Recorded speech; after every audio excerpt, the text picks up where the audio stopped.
Let's get more now on where the militant group has been fighting. Several districts and villages shown here have been falling in and out of government hands over the last year.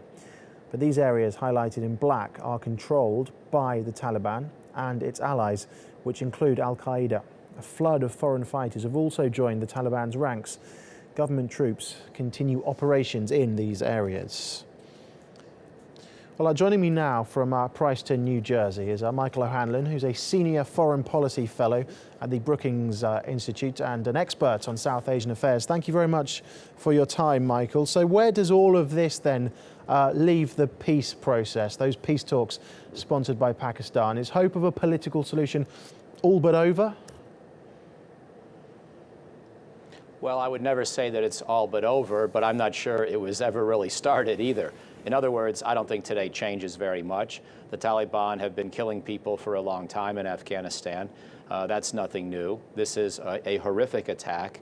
It's a terrible, brutal, ruthless attack, but it's not entirely surprising.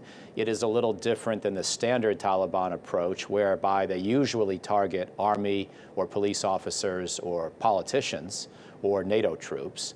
But nonetheless, it's hardly unprecedented, and therefore I would be a little careful about drawing big implications for the future. I will say, however, that this certainly suggests the Taliban are going to try to win some battlefield successes this year. Whether they still hope to take over the whole country or whether they want to improve their bargaining position in peace talks, I'm not sure. Do you think the Taliban feel that militarily they have the upper hand right now? Well, I think the Taliban probably thought last year they would have the upper hand because, as you know, last year NATO had already downsized by roughly 90% relative to its peak forces, and the United States was down to about 10,000 troops. And in fact, last year, for much of the fighting season, there was the expectation that in 2016 we would go to zero. Now, President Obama has changed that policy, but the Taliban still are aware that we have a much smaller military footprint than before, and they're going to see if perhaps they can try a second time to defeat a force that's fundamentally now the Afghan army and Afghan police with only limited outside help. But again, this is not the first time we've seen this situation. The Afghan army and police were the primary fighters last year, too.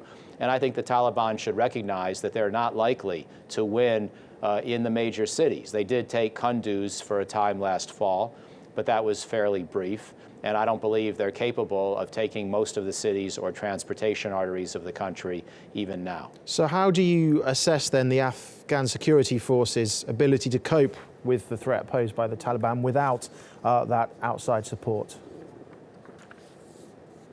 Well, first of all, I think the outside support, even though it's less than before, is still important. And we probably need to consider a little more, occasionally using NATO air power against the Taliban if they mass for a big attack, for example.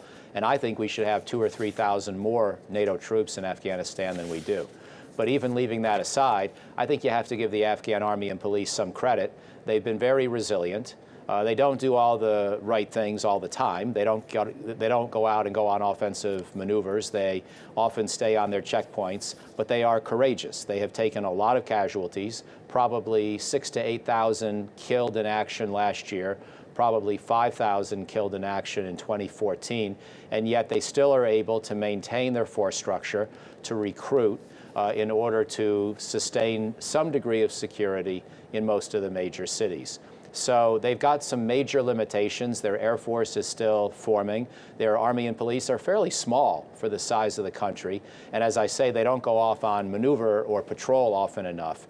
But having said that, you have to give them credit for bravery and for resilience. And they have not lost in the major cities very often at all. Okay, Michael O'Hanlon, thank you for your time and thank you for your insight.